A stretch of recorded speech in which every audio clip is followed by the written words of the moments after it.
em cada pensamento, que a busca pela compreensão e paz nos guie, revelando a beleza intrínseca da existência.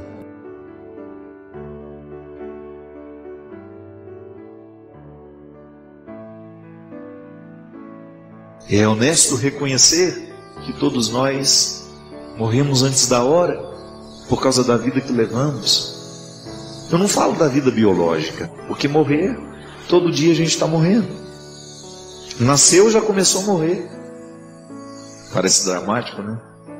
Mas a criança que entra no mundo, ela está ganhando a vida, mas ela está perdendo um dia. Se ela tem 2 dias, já são 2 dias a menos de vida. Se ela tem 2 meses, já são 2 meses a menos de vida.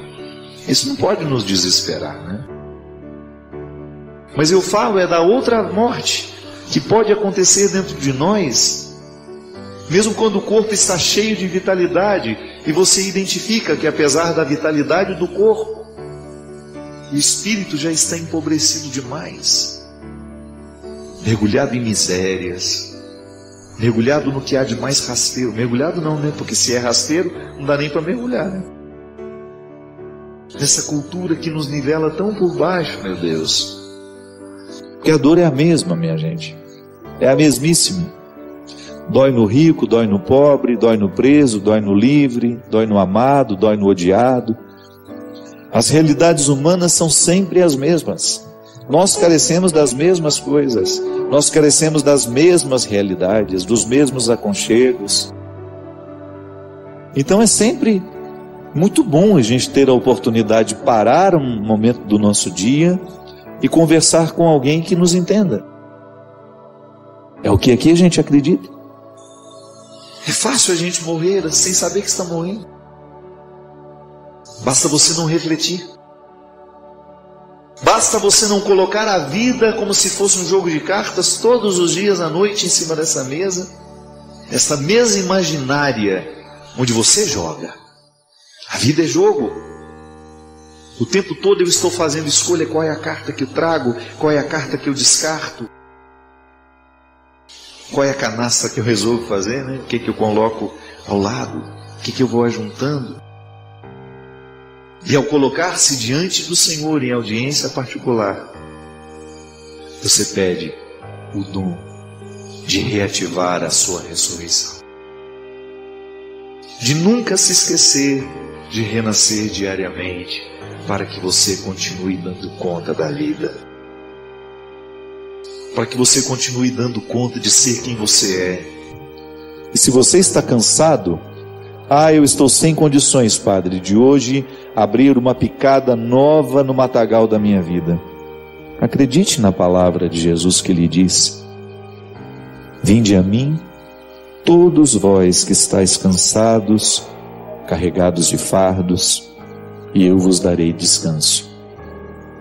Tomai sobre vós o meu jugo e sede discípulos meus, porque sou manso e humilde de coração, e encontrareis descanso para vós, pois o meu jugo é suave e o meu fardo é leve. Ressuscita-me, Senhor. Ressuscita-me pelo poder do seu amor. É o amor de Deus que nos ressuscita diariamente. Quando você sabe que Deus é capaz de compreender todas as misérias do seu coração e que você não tem o direito de automutilar-se por isso, que a postura mais saudável diante do erro é reconhecer esse erro e dar um passo na direção do acerto. É assim que nós testemunhamos o amor de Deus por nós, porque o amor é movimento. O amor nos motiva o tempo todo a gente não ficar estacionado, mas sempre ir além. Dar um passo na direção do inesperado caminho. Porque o amor é sempre um caminho inesperado, porque ele sempre vai nos surpreender. É tão bom isso, não é?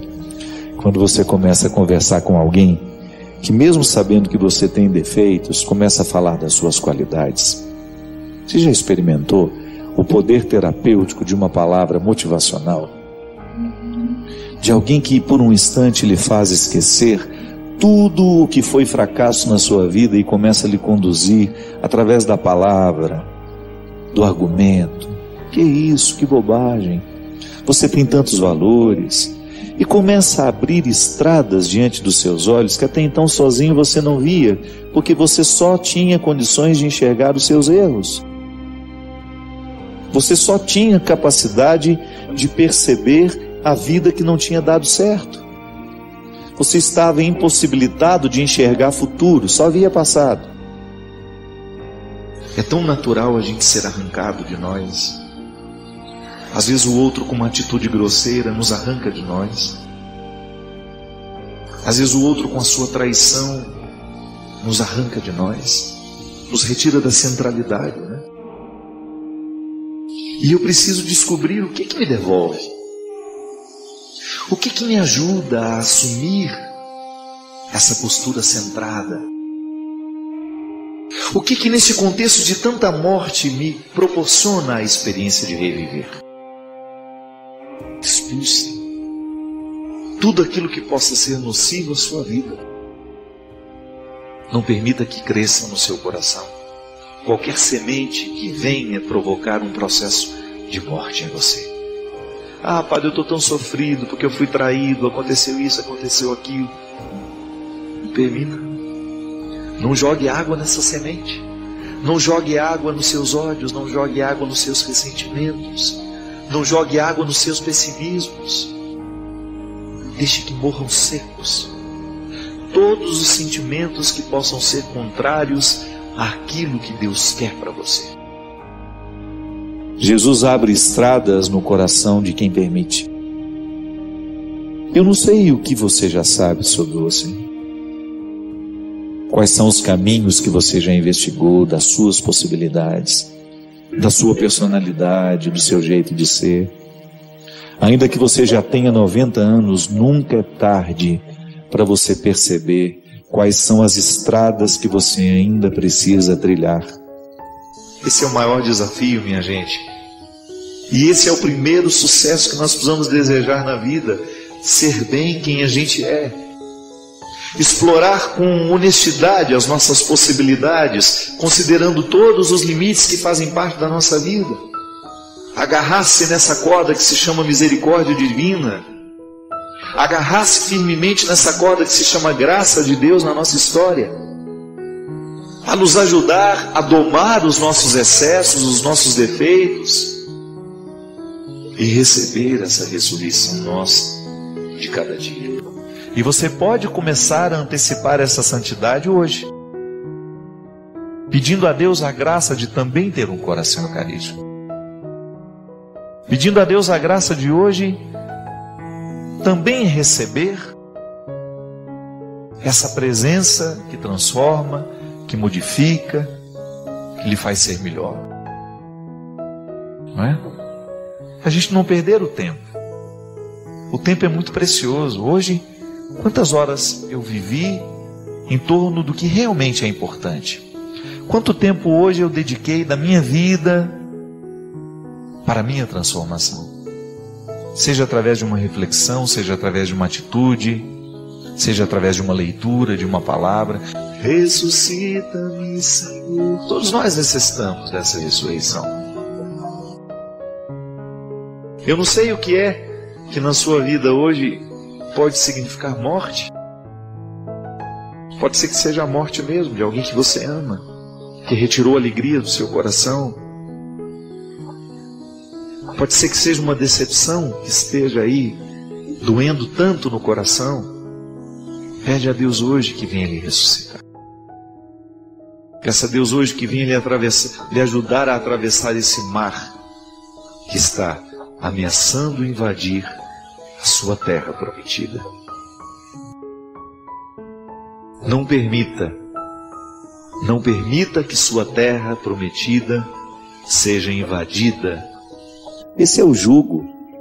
Ser verdadeiro, carregar a vida, ostentar a vida, defender a vida, é um jugo nos dias de hoje, neste mundo que está cada vez mais avesso e indisposto à vida.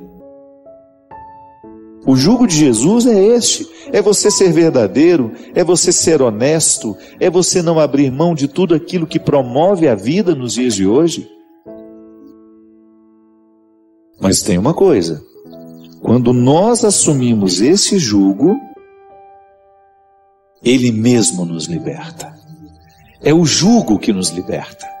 Quando eu sou capaz de fazer uma parceria com a vida, uma parceria com a verdade, uma parceria com a justiça, todo esse jugo que é do Cristo começa a me aliviar, porque Ele vai me despindo de tudo aquilo que até então me impedia de ter condições de viver o jugo que é do Cristo. É a oportunidade de você ser livre, de testemunhar o Cristo. Isso é a nossa terra prometida hoje. Mas muitas vezes essa terra prometida está ameaçada pelas forças de um mundo altamente diabólico, que implanta no nosso coração todos os dias uma semente de morte, que nos chega pelos olhos, que nos chega pelo ouvido, e que ao tomar conta do nosso coração, impede de que venha crescer dentro de nós os frutos que realmente nós deveremos fazer florescer. Que a conversão só tem sentido quando ela nos permite avançar. Quando você sai do seu território de conforto e você vive o desconforto temporário que vai lhe dar a grata satisfação de ir além, de superar-se. Sabe, de você poder olhar e poder, eu não sou mais o mesmo homem, fiquei melhor. Você ter essa alegria. Tem uma dúvida que me martiriza muito, padre. No ano de 2003, perdi meu filho de 33 anos. Foi assassinado quando tentavam lhe roubar o celular. Venderam o celular por R$20, padre. Esse foi o preço da vida do meu filho. Ele, que era um homem tão bom, tão amado por mim e por todos com quem ele convivia, sua vida foi arrancada a troco de nada. R$20 que usaram para comprar drogas. Eu não me conformo, padre. Nunca me conformarei. Penso muito em vingança. Quando tudo aconteceu, me afastei da igreja, minha fé ficou muito abalada, fiquei anos sem ir à missa. Agora, com a graça de Deus e de Maria, vou à missa, assisto os programas do Senhor, alguns programas da Canção Nova, mas mesmo assim ainda não encontrei a paz que eu tanto preciso. Estou com uma dúvida e preciso de sua ajuda para responder. Se Jesus sofreu tanto para salvar a vida de todos os pecadores, essa pessoa que fez isso com meu filho, que mudou a minha vida, vai ser salva, padre? Esse assassino vai ser perdoado? E eu, padre Fábio? E eu? E o meu sofrimento de mãe, que perdeu o filho, onde fica? Me ajude a acabar com essa dúvida, padre. Me ajude a tirar isso de dentro do meu coração. Minha filha, nós não temos como arrancar de dentro de nós nenhum sentimento negativo se antes a gente não se reconciliar com as situações que o geram. O desconforto da alma da senhora não é por acaso. Ele nasce justamente da sua indignação de saber que seu filho foi morto por causa de um celular que foi vendido por R$20. Essa é a sentença da senhora. Essa é a condenação. Que nem sei se esse menino vai ser perdoado ou não, o que matou o filho da senhora, eu não sei. Eu não conheço a vida dele. Eu não sei se ele se arrependeu dos erros. Eu não sei como é que ele vai encontrar a morte. Em que situação ele estará no momento em que se despedir dessa vida. Agora eu sei que a senhora está condenando a vida da senhora, está condenando a sua existência com essa premissa, com essa frase: meu filho morreu, foi assassinado por causa de um celular que foi vendido por R$20. Com o menino que matou seu filho, eu não tenho como falar, mas posso falar com a senhora e posso lhe garantir, posso lhe, sem medo de errar, que enquanto a senhora não viver no fundo do coração esse perdão necessário, a senhora não vai conseguir acreditar em nada, a senhora não vai conseguir encontrar paz em lugar nenhum. Porque nenhuma paz é possível quando o nosso coração estiver pesado de ódio. Eu sei que não é fácil. E Jesus também precisou viver isso na vida dele, não foi fácil para ele. Só que Jesus era sábio. E ele sabia muito bem que mesmo naquela cruz, mesmo vivendo o auge do sofrimento injustamente provocado pelos outros, ele precisava perdoar. Porque Jesus sabia que o perdão é a fonte de muitas virtudes. Quando nós conseguimos perdoar, e eu vou dizer uma coisa para a senhora, não é só o rapaz que a senhora precisa perdoar, o que matou o filho da senhora. A senhora precisa perdoar a vida, a senhora precisa perdoar o acontecimento, a senhora precisa perdoar todo o contexto em que o filho da senhora estava situado no momento em que ele foi morto. Porque essa culpa que a senhora conhece e reconhece naquele assassino não está só nele.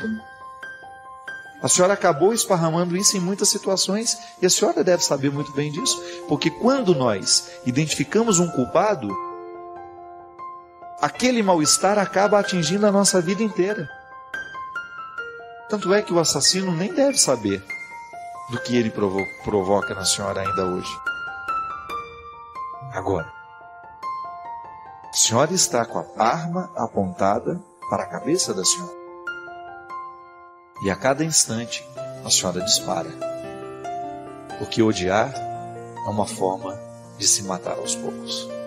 Toda vez que nós optamos por viver o ódio, é como apontar uma arma para a cabeça que nós disparamos aos poucos. Porque o ódio, essa incapacidade nossa, muitas vezes, de perdoar a vida, de perdoar quem nos magoou, porque o ódio é alimentado justamente pela falta de perdão, é ela que vai fazendo com que a gente perca a qualidade da vida. Bom, minha gente, hoje nós estamos falando muito de sofrimento de pai e mãe, né? Que perde filho. Quantos filhos ficam abandonados pelo mundo porque o pai e a mãe, no momento em que perderam aquele filho, esqueceram que eles tinham família, que existiam outros filhos precisando deles? Quantos filhos choram isso? Padre, às vezes eu acho que a minha mãe só tinha aquele filho, porque depois que ele morreu, ela nunca mais cuidou de nós.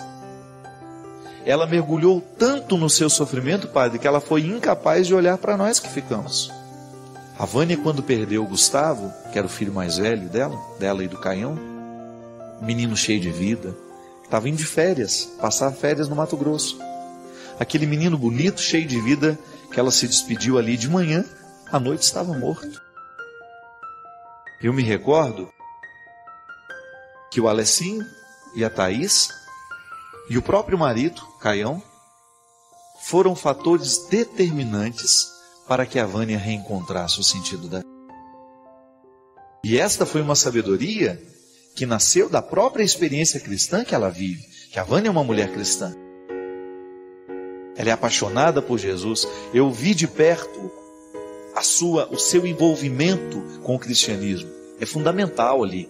Não é só uma mochila que leva nas costas. Ela acredita em Deus. E Deus mudou a vida dela. Mas não mudou somente ela. Aquele momento de dor foi o momento em que ela pôde trazer para fora o que Deus já havia mudado dentro dela. Foi olhando para a Thaís que ficou, para o Alessinho que ficava, para os dois, que ela descobriu. Gustavo morreu, eu sofro muito, sinto muito, mas os meus dois filhos precisam de mim. E essa é a maneira heróica que a mãe tem de organizar o próprio luto assim, amando os que ficaram. Porque o luto é traiçoeiro. Se a gente não cuida, por causa do ódio que a gente sente de ter perdido aquele filho, a gente esquece os que ficaram. E aí a gente acaba cometendo uma injustiça com o marido, com os filhos, com os amigos, com os irmãos. Por quê? Porque a gente se fecha no nosso sofrimento, a gente não faz um movimento de saída, e aí a gente acaba prejudicando a nossa vida e a vida dos outros. Por isso, minha filha, que toda vez que a senhora odeia esse criminoso, toda vez que a senhora fica remoendo dentro da senhora o fato é como se a senhora estivesse apontando a arma para a sua cabeça e para a cabeça daqueles que estão ao lado da senhora. Eu não sei se a senhora tem outros filhos, mas eu, particularmente, digo, como filho da dona Ana, que todas as vezes em que eu precisei conviver com a minha mãe, no momento dos seus ódios, ela era menos mãe minha. Por quê? Porque alguém que está ocupado de ódios não pode ser mãe inteira. Por isso, minha senhora, não perca mais tempo com seus ódios. Jogue fora. A senhora não precisa mais ver não precisa mais trazer dentro do coração o ódio que o assassino provoca. A senhora pode escolher a leveza. A senhora pode escolher hoje o perdão. E o perdão é uma palavra realmente capaz de nos libertar. Eu não quero. Devolva esse lixo, é seu. Já que você matou o meu filho, já que você levou a minha alegria, eu quero devolver todo o lixo. Como? Limpando o coração, não permitindo mais que ele seja depósito de tantas coisas mesquinhas. É assim que a gente vai fazendo a faxina da alma, né?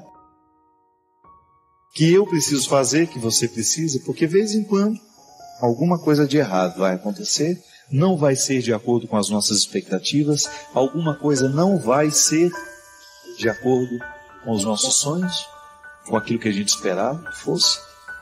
Mas você é o condutor de tudo isso. Você está à frente. Com Deus contigo. Eu acredito nisso. A cada dia eu peço mais. Senhor, esteja tão presente em mim, mas tão presente que eu já não saiba nem mais me diferenciar de Ti. Eu quero sentir com o seu coração, eu quero amar com o seu coração. Eu quero viver com o seu ar. Eu quero ter em mim a força da sua presença. E se o Senhor é o Criador, eu não tenho o direito de viver inacabado. Eu quero o tempo todo viver esse processo de recriação. Se o Senhor é o Criador e eu ouso respirar o mesmo ar que o Senhor, se eu ouso ser proprietário da mesma palavra que o Senhor, eu não tenho o direito de não viver outra coisa senão a recriação. E hoje ser recriado lá, no gramado da minha casa, com meu cachorro no colo, vivendo uma situação simples, muito pequena, que qualquer ser humano tem o direito de viver. Não é um privilégio, não é um luxo, não. É uma situação simples. Você ter uma criatura no seu colo que tem um carinho e um respeito por você pelo simples fato de você tratá-la bem. E ela identificá-lo no mundo assim. No meio de tantos, ele corre na sua direção. Quando todos chamam, ele atende a sua voz. Viver aquele momento e descobrir que a vida é isso. E que todo o empenho vale por causa daquele momento que nos mostra que tudo pode ser assim. Que pelos gramados da vida, pelos gramados da existência, nós temos a possibilidade de viver a surpresa da vida. É isso que eu lhe desejo, viu? Que nos gramados da sua vida, você viva cada vez mais as surpresas. Padre Fábio, a sua bênção. Meu nome é Wanda, tenho 51 anos, sou católica e até hoje não me sinto realizada, nem mesmo profissionalmente. Gostaria de saber se o que sofremos hoje pode ter influência dos nossos antepassados. Resumindo a pergunta, né? O fracasso pode ter influência dos antepassados? Minha filha, toda influência ela é sempre permitida. Claro que existem coisas que nos condicionam, né?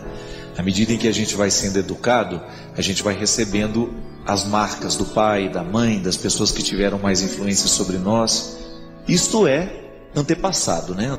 Que não é só familiar, mas é também a estrutura em que você foi criado. Isso pode nos influenciar? Claro que pode.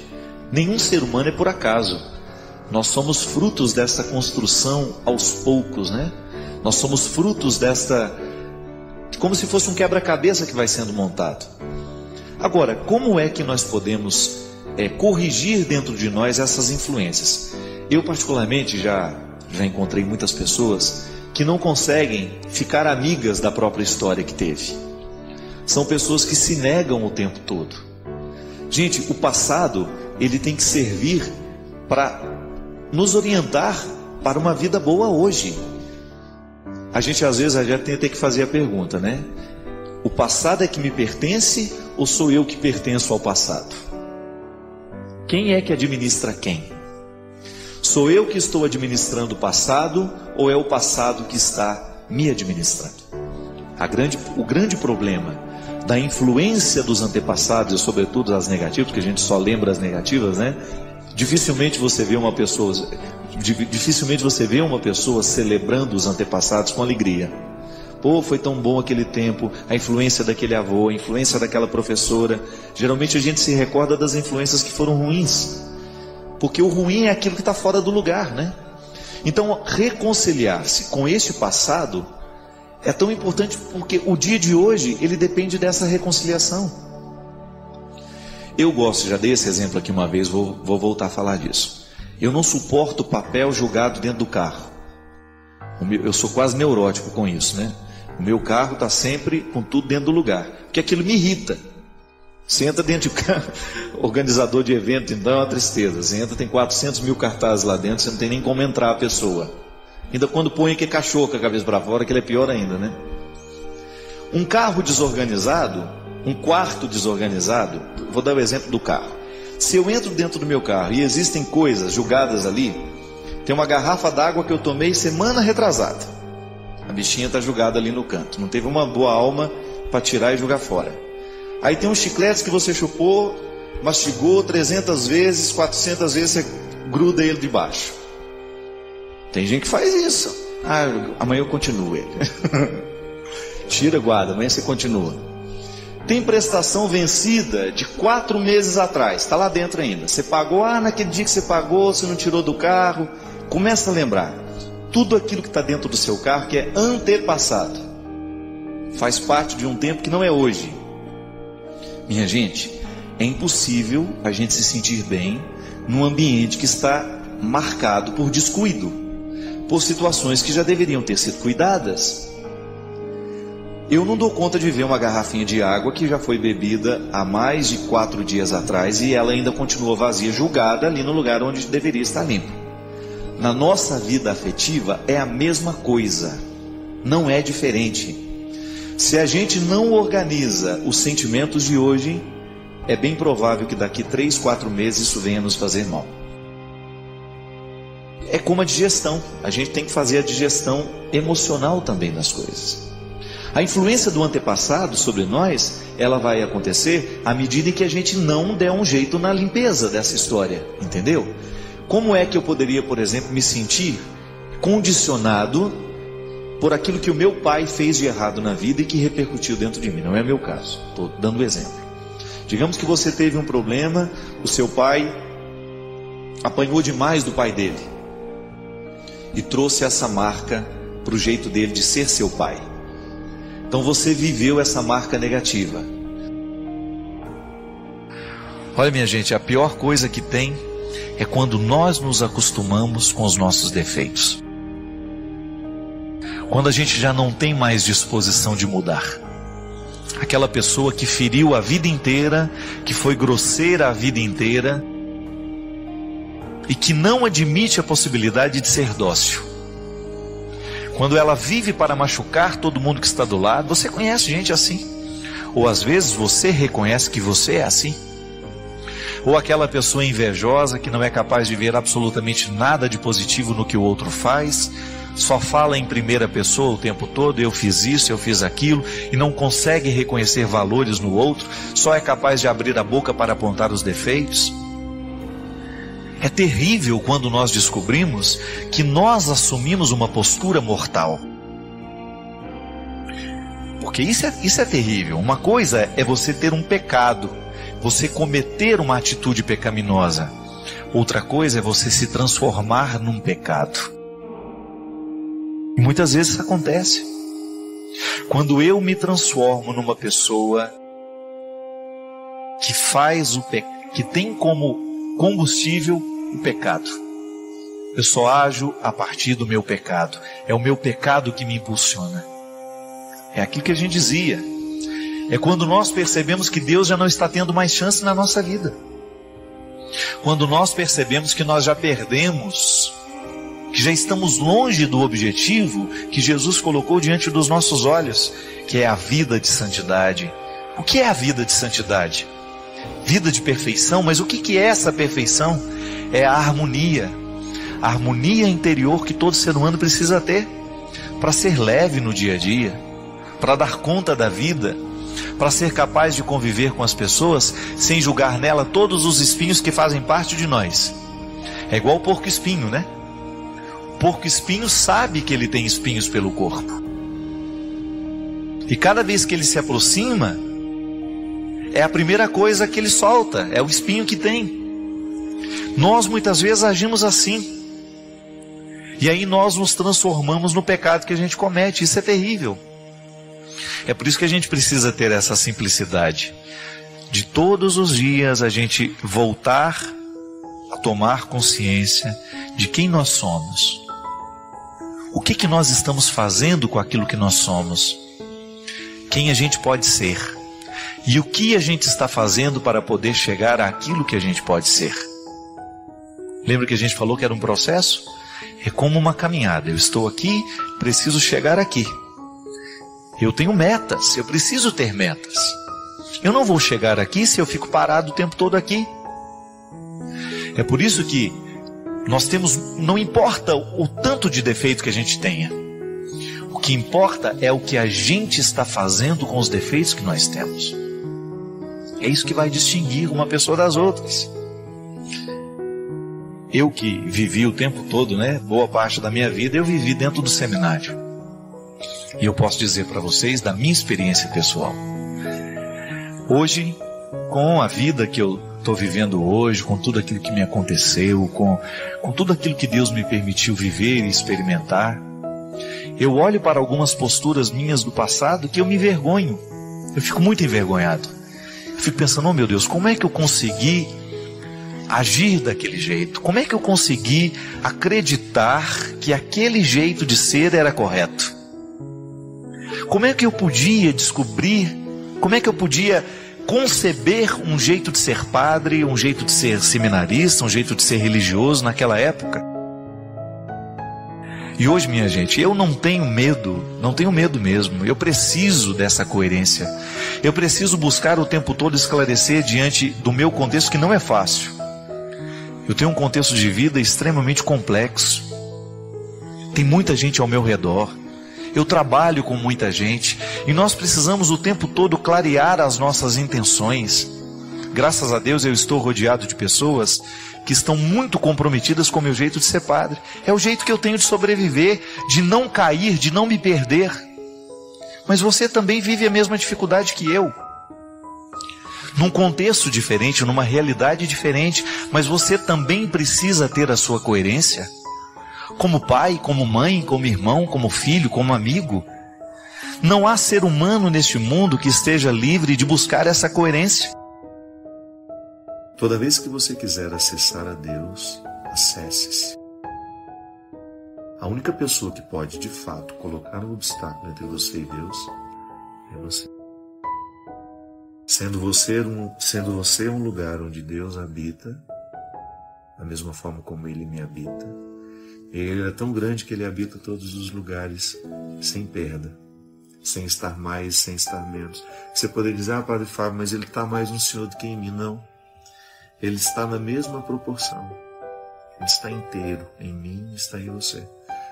Por que às vezes Ele não manifesta em mim e se manifesta em você? É porque eu coloco os obstáculos. E talvez você não. Talvez você tenha se conhecido mais do que eu me conheci. Quanto mais você se conhece, mais Deus fica transparente. Porque você fica menos refém dos seus limites, você fica menos refém dos seus traumas. Quanto mais você se corrige terapeuticamente, mais Deus tem a oportunidade de se manifestar em você e através de você. E às vezes eu não vivo esse processo que você vive, mesmo sendo eu padre. Ah, o pastor fala. Não. O líder isso, o líder aquilo. Qualquer liderança religiosa que queira colocar um obstáculo entre você e Deus, não acredite. A única pessoa capaz de realmente colocar um obstáculo entre você e Deus é o Senhor. Eu quero lhe pedir que hoje você tome consciência de que o seu corpo é um lugar onde a bondade habita.